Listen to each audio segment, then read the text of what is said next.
I'm Amanda, and this is The Middle of It, a podcast about the messy but beautiful in between parts of life.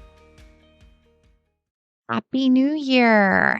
I can't believe it's 2026, and we have so much great stuff coming up. A lot of really good interviews being scheduled, some cross collaboration projects with other podcasts and initiatives. A lot of great things to bring to all of you to support you on your journey, on being in the middle of it, and just overall wellness and healthy minds. So I'm coming to you a week late. I apologize because we got hit with a major stomach bug in my house last week, and there was diarrhea and vomit everywhere. The house still has like a twinge of milky vomit in the air, I feel. I don't know. It could be in my head, but I don't think so. I am desperately in need of time to deep clean every surface. So that's what I'll be doing this coming weekend. But I'll also be honest that it's really a hard time to even record right now because that's really where I'm at. And there's a lot going on, a lot that I plan to share maybe in future episodes. Not really sure about sharing it just yet. But right now, I'm in a season of pause, like a real pause. Not the kind that feels peaceful and intentional, but the kind that's uncomfortable. The kind where things feel unresolved, unclear, unsettled. And I've always been someone who projects forward. I live in the future if I'm not careful. I am an overplanner. I anticipate, I prepare, I run scenarios. This makes me good at my day-to-day 9 to 5 job. I focus on what's coming next, what could happen, what I need to be ready for. And in my day-to-day life, in my personal life and my personal obsessing, I've had to work on that. I'm constantly trying to work on reeling it back in, trying not to let the future poison today. And recently, I've realized something else. I also have to be careful not to live too much in the past. So for me, one day at a time isn't just a phrase, it's a tool. It's about protecting my peace. And I really want to talk about that today because one day at a time isn't about ignoring reality. It's not pretending things aren't happening. It's not toxic positivity. And it's definitely not denial. It's a boundary, especially with the future. I've been repeating this to myself a lot lately.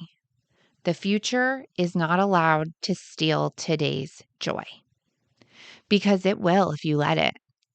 One day at a time is me saying to the future, you're allowed to exist, you're allowed to unfold, but you don't get to dominate my emotional life today. I can still have goals, I can still plan, I can still want things.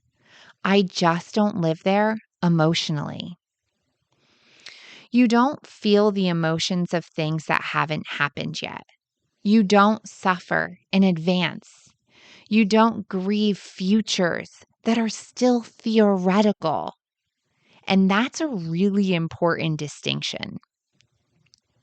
So one day at a time obviously has roots in recovery. And I remember my entire first year of sobriety, people constantly saying, just stay in the day, just for today, one day at a time. And honestly, I didn't fully get it, like at all. Because in my head, I wasn't thinking just today. I wanted to stay sober forever. That was the goal.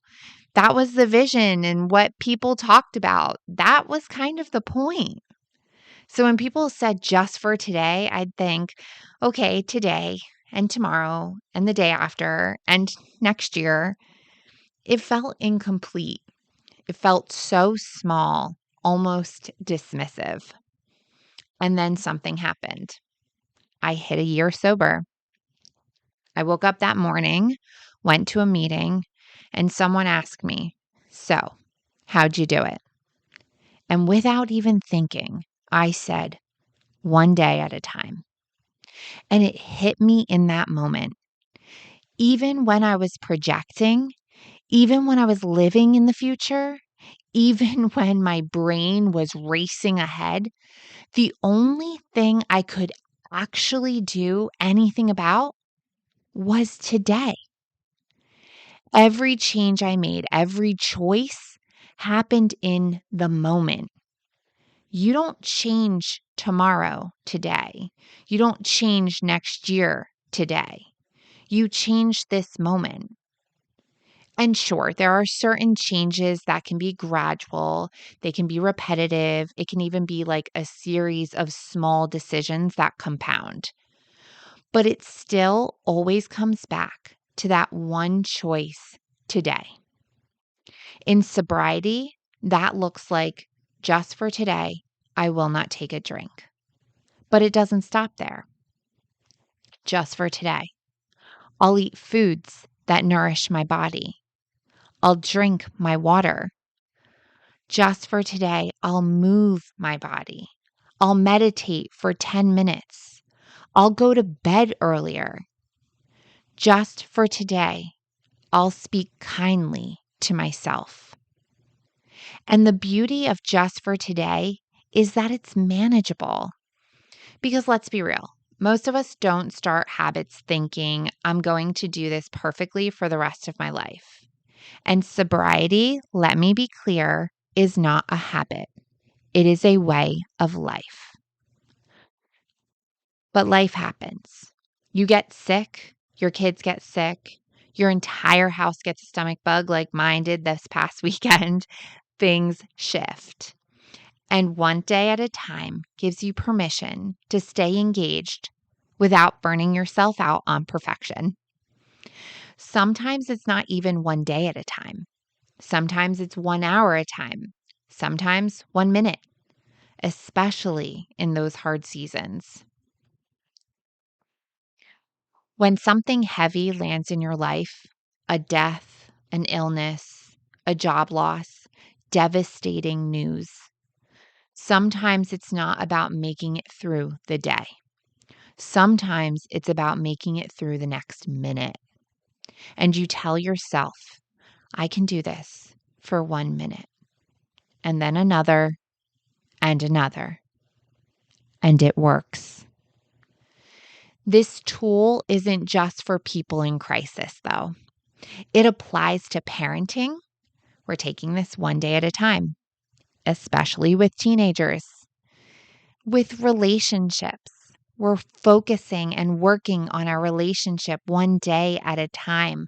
Money, I'm looking at my spending and being more aware of it one day at a time. Health, big unknowns, big question marks. Anytime your body feels overwhelmed, anytime your mind feels overloaded, one day at a time applies. So some people call it the spiral, and I call it spinning. That moment when my brain is completely spinning out of control. And it usually shows up when I'm craving certainty, control, immediate answers. And when I don't get those things, which is very often the case, I start to overthink, catastrophize, mentally time travel, run every possible scenario. But when I bring it back to one day at a time, it interrupts the spin. It shrinks everything down. It brings me back from 10, 20, 50 steps ahead to the next right step. What's the next right thing I can do? Sometimes that's a meeting. Sometimes it's meditation. It can even just be picking up the phone and calling someone in my program. Sometimes it's acceptance, and sometimes it's action. If there's something I want and it's going to take time, I try not to obsess over the end result. I take the step in front of me. I've been thinking about this a lot recently in training for a marathon. It's not the 26th mile, it's staying in each mile, in each step. Uncertainty creates discomfort, and discomfort is often what drives us back to old coping methods. Overspending, restricting food, drinking, drugs, control behaviors. It's also what makes us react instead of respond. We're already spinning in the future. So when something happens today, we snap, lash out, we try and rush the process. We don't want to feel. So what do? I research, I plan, I fix, I control instead of just sitting with what is. One day at a time creates space, space between the trigger and the response. It's about pausing, letting things breathe, letting emotions settle. I don't need to decide everything today. I don't need to fix everything today. And I definitely don't need to react. Sometimes the most powerful thing I can say is, I don't need to react. I just need to stay present. This is especially important when you get tough news, when life feels too big, when your nervous system is completely fried. Shrinking life down to today protects your serenity, it stabilizes your mind, and it buys you clarity. And it's temporary. This isn't avoidance. It's not denial. It's regulation. So one day at a time requires trust. Trust in your higher power, in the universe, in life's process. So my concept of a higher power has changed a lot through my sober journey. And for me, it's God, it's the universe, it's the energy that connects me to everything. If any of that doesn't resonate for you, think of something bigger than you, but something you can't destroy. Like some people try and say, like, the tree outside is my higher power. Well, you can go cut down the tree. So I'm pretty sure you're its higher power. For a while, Alex used to joke that the moon was my higher power. It wasn't, but I'm a Cancer sign, and that means I'm a moon child. But if you feel connected to the moon, that works. You definitely can't destroy the moon. But honestly, staying in the day requires a good amount of trust. Trust that you can handle tomorrow when it comes. Not today, not a week before, not a year before, but when it comes. You don't need a full plan today. Even if something requires planning, like buying a house when your credit is trash, you don't focus on the end. You focus on that first step. You don't need to see the whole staircase to take the next step. One day at a time protects peace. It stops the spirals, it stops the spinning. It allows forward movement without burnout.